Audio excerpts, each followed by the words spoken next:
Bukanlah hal yang mudah untuk menjalani perawatan COVID-19. Harus menjalani isolasi seorang diri, tidak ada yang menjenguk, hingga berbagai kegiatan yang menjadi sangat terbatas. Meski begitu, perlu kita sadari COVID-19 bukanlah akhir dari segalanya. Dengan penanganan yang cepat dan tepat, Corona bisa diatasi. Melalui program pendampingan dokter pribadi, kami akan selalu ada, kapanpun dan dimanapun, untuk mendampingi dan memberikan bimbingan medis di setiap langkah pemulihanmu. Bersama kita melawan COVID-19. Bersama kita lawan COVID-19. Ingat, kamu tidak sendiri, kami ada di sini. Para pasien yang positif COVID ini mereka bukan hanya stres karena penyakitnya aja, tetapi yang membuat mereka itu kurang semangat atau merasa stres itu karena mereka itu mengalami penolakan dari sosialnya, misalnya para tetangganya, kemudian bahkan dari keluarganya sendiri.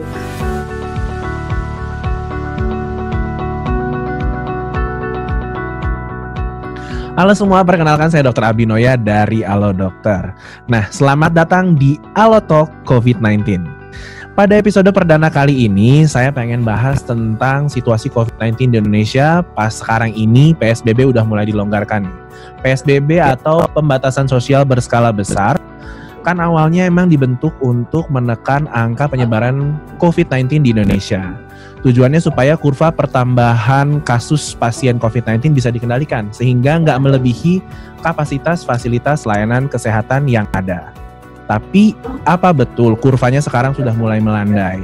Terus bagaimana sih kira-kira gambaran perjalanan penyakit ini sebenarnya dalam kenyataannya nih? Mungkin kita selama ini cuma tahu dari berita, artikel, maupun dari video-video yang beredar. Terus, apa banyak pasien yang udah sembuh nih dari COVID-19.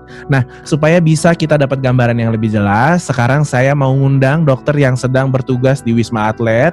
Sahabat saya juga nih, Dr. Veresa. Oke, kita sapa ya. Halo Dr. Veve, gimana kabarnya di sana?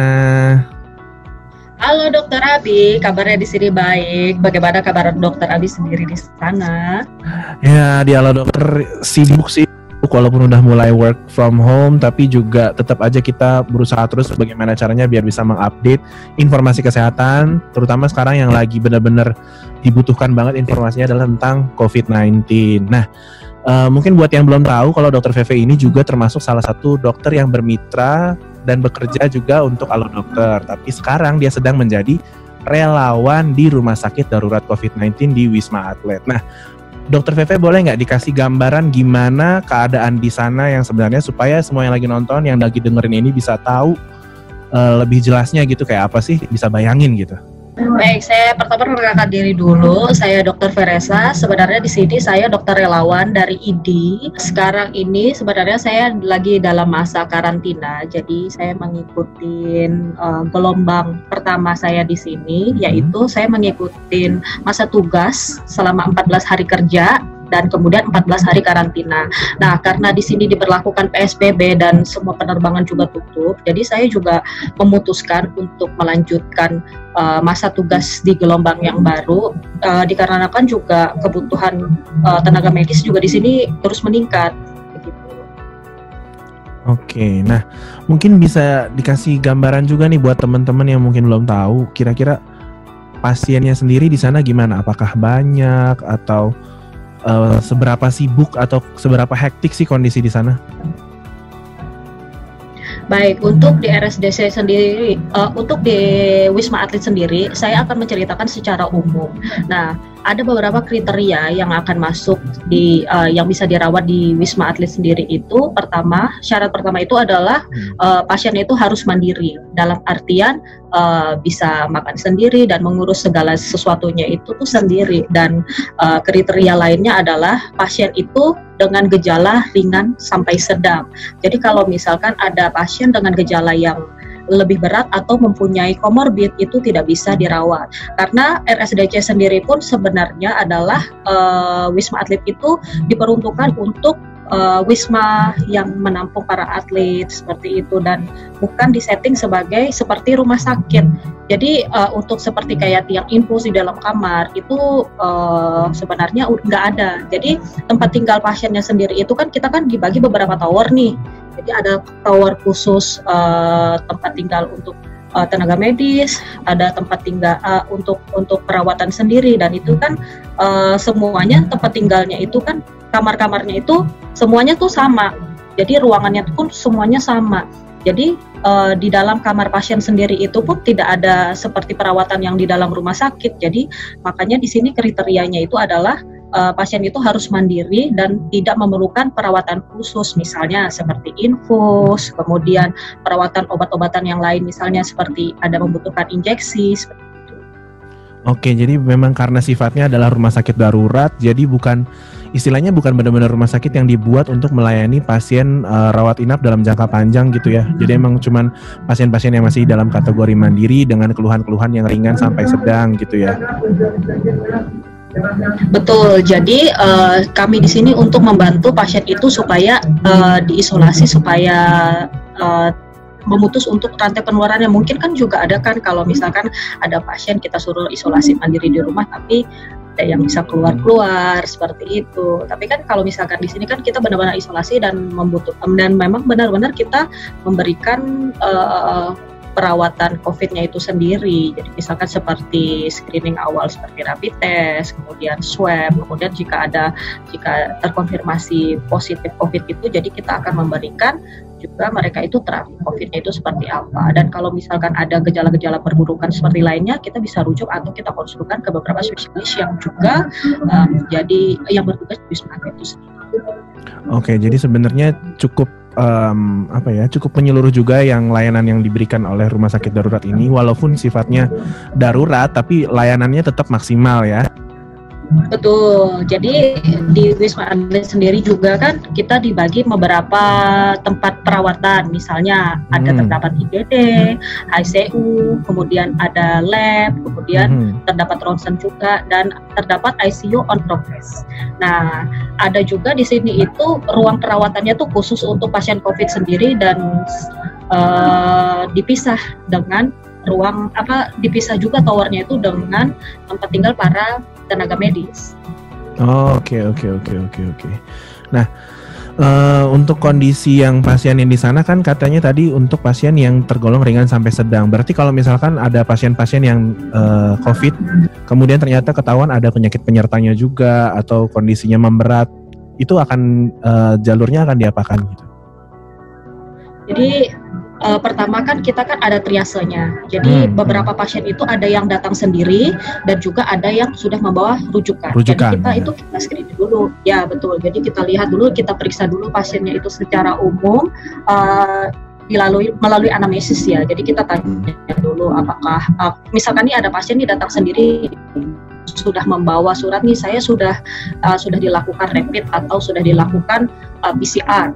Kita lihat dulu, kita tanya apakah ada penyakit-penyakit tertentu atau bagaimana lifestyle-nya, apakah merokok dan sebagainya, atau dalam kondisi seperti wanita, apakah ada wanita hamil atau anak-anak. Nah, dari situ kita lakukan screening nih. Ternyata kalau misalkan semua itu nggak ada, kita bisa lakukan pemeriksaan lanjutan, kemudian dilakukan perawatan.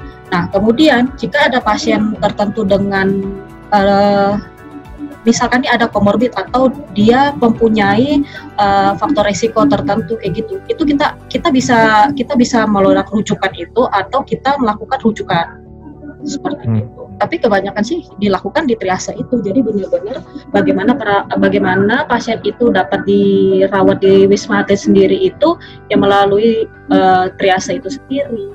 Apakah memenuhi syarat-syarat yang itu tadi? Ya, berarti melalui sistem triase dan sistem rujukan itu benar-benar hanya pasien yang bisa dirawat dengan kriteria-kriteria yang tadi, yang bisa dirawat di rumah sakit darurat COVID di Wisma Atlet. Selebihnya mungkin akan diarahkan kepada rumah sakit yang lebih memadai lah gitu ya. Betul, rumah sakit rujukan COVID yang memang tersedia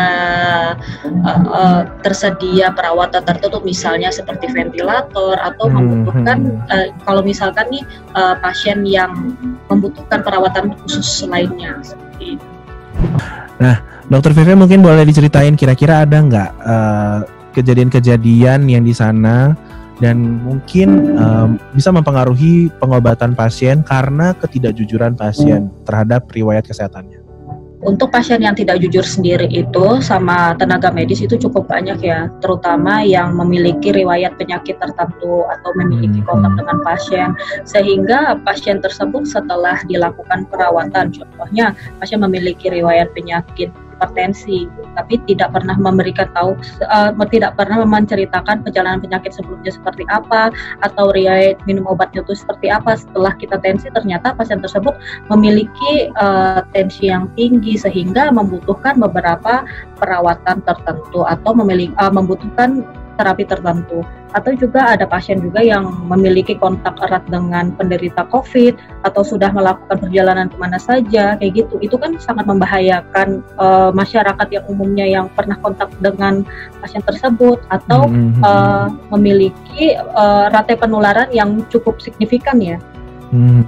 Nah itu berarti ya penting banget nih buat kita semua, kalau kita memang ada keluhan dan ingin memeriksakan diri ke dokter, sebaiknya ceritakan sejujur-jujurnya mengenai kondisi kita, keluhan kita, riwayat penyakit kita. Itu semuanya karena bukan cuma untuk kesembuhan kita aja, tapi juga membantu tenaga medis dalam memberikan terapi yang tepat, kemudian juga yang aman tentunya buat kondisi kita.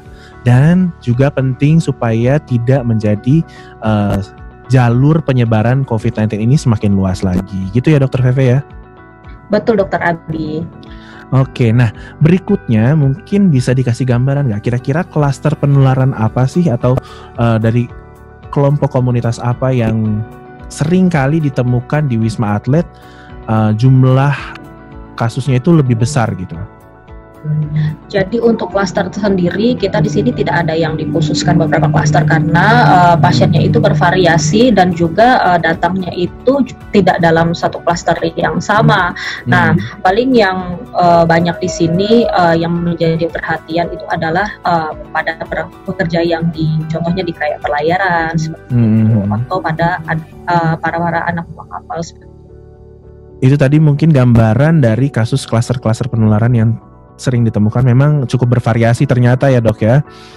Betul. Untuk itulah tetap penting kita melakukan langkah-langkah pencegahan COVID-19 ya. Oke, Dokter Feve, menjelang dibukanya PSBB, nah kan lagi rame nih diberitakan bahwa akan ada pelonggaran PSBB, bahkan sudah mau berakhir nih katanya PSBB. Kira-kira ada nggak saran untuk masyarakat di luar sana mengenai hal ini? Untuk semua masyarakat, saran saya sekarang ini PSBB akan dilonggarkan atau akan segera dihentikan. Kalau tidak ada kebutuhan yang mendesak di luar rumah, tetap berada di rumah. Dan kalaupun ibaratnya ada yang diharuskan untuk beraktivitas di luar rumah, tetap lakukan pola hidup bersih dan sehat seperti menggunakan masker, sering mencuci tangan, atau hindari dengan kontak orang yang banyak seperti itu. Ya, itu tadi betul sekali dari saran Dokter Feve bahwa kita semua ini memang tetap harus jangan sampai lengah, karena walaupun PSBB dilonggarkan atau bahkan dihentikan, pandemi ini belum bisa kita anggap selesai, apalagi kalau jumlah peningkatan kasus setiap harinya masih ada, vaksin juga belum ditemukan, obat juga belum ditemukan. Maka kita jangan sampai lengah, tetap lakukan langkah-langkah pencegahan. Dan kalau memang nggak ada kebutuhan yang mendesak, seperti kata Dokter Feve, di rumah aja, tetap di rumah aja ya. Begitu ya Dokter Feve ya? Ya, betul sekali Dokter Abi. Siap. Nah, untuk pasien-pasien yang positif COVID-19 nih Dokter Feve, kira-kira ada nggak pesan-pesan khusus yang ingin disampaikan dari lubuk hati dari Dokter Feve ini? Baik, untuk para pasien COVID sendiri itu tetap semangat dan jangan stres, karena ini ya Dokter Abi, para pasien yang positif COVID ini mereka bukan hanya stres karena penyakitnya aja, tetapi yang membuat mereka itu kurang semangat atau merasa stres itu karena mereka itu mengalami penolakan dari sosialnya, misalnya para tetangganya, kemudian bahkan dari keluarganya sendiri.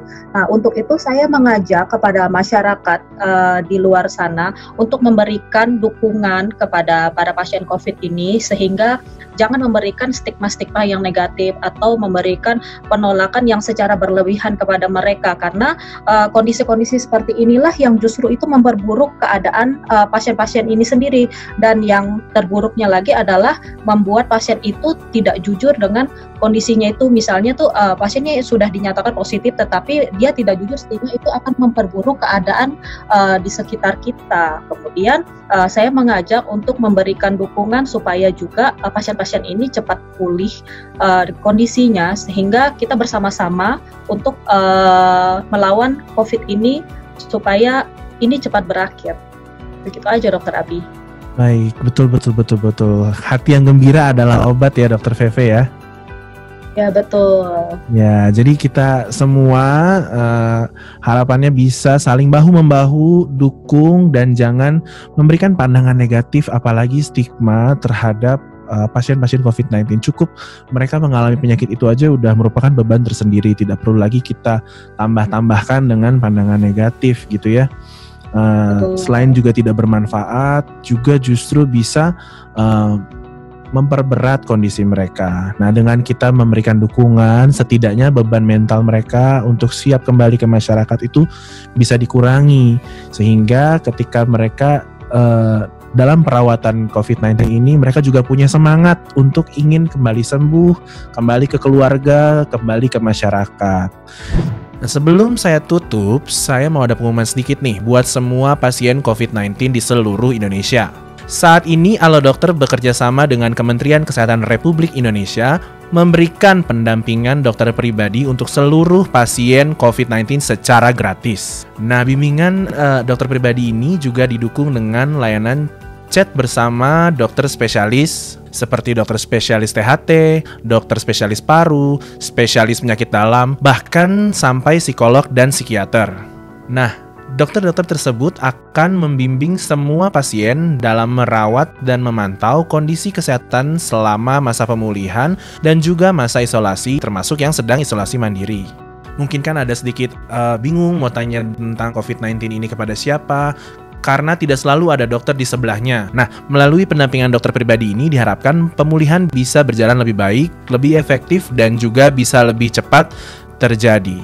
Nah, untuk mendownloadnya atau mendaftarnya, kamu bisa daftarkan diri di bit.ly/dokterpribadi COVID-19 atau bisa cek linknya di bawah ini. Iya, menarik sekali ya Dokter Abi dengan adanya layanan konsultasi online yang ada di Alo Dokter ini bersama dengan kementerian. Nah, itu membantu para pasien yang positif COVID ini menjawab seputar keluhan yang ada pada pasien saat itu. Yang seperti kita tahu juga, kita sebagai dokter atau tenaga medis lainnya ini kan tidak ada selalu 24 jam di samping pasien, tetapi dengan adanya layanan konsultasi online ini, itu sangat membantu pada pasien tersebut. Jadi ketika ada keluhan-keluhan tertentu, mereka dapat menggunakan layanan tersebut ya Dokter Abi ya. Jadi boleh dong ini saya share kepada teman-teman atau kepada orang-orang yang membutuhkannya. Ya, terima kasih Dokter Feve. Semoga dengan begitu nanti layanan pendampingan dokter pribadi untuk pasien COVID-19 ini bisa lebih bermanfaat lagi dan lebih banyak yang menggunakan sehingga bisa membantu lebih banyak orang. Betul. Sukses selalu untuk Alo Dokter ya Dokter. Ya, terima kasih Dokter Feve, sukses juga untuk Dokter Feve, dan tetap semangat untuk semua teman-teman tenaga medis yang sedang bertugas di Rumah Sakit Darurat COVID-19 di Wisma Atlet Kemayoran. Semoga semuanya tetap sehat dan bisa tetap melayani masyarakat sehingga pandemi ini segera berakhir. Terima kasih Dokter Abi. Oke, sekian dulu Alo Talk COVID-19 kali ini. Selanjutnya kita akan hadir kembali dengan bintang tamu lainnya nggak kalah menarik. Nah, kalau kamu punya saran mengenai topik apa yang mau dibahas di Alo Talk, komen aja di bawah ya. Terus kalau masih mau tanya-tanya seputar kesehatan, kamu bisa tanya dokter langsung di aplikasi Alo Dokter. Downloadnya di Play Store atau App Store. Thank you banget buat semua yang udah nonton video ini sampai selesai. Jangan lupa untuk like, comment, share, and subscribe. Hidup sehat bersama Alo Dokter.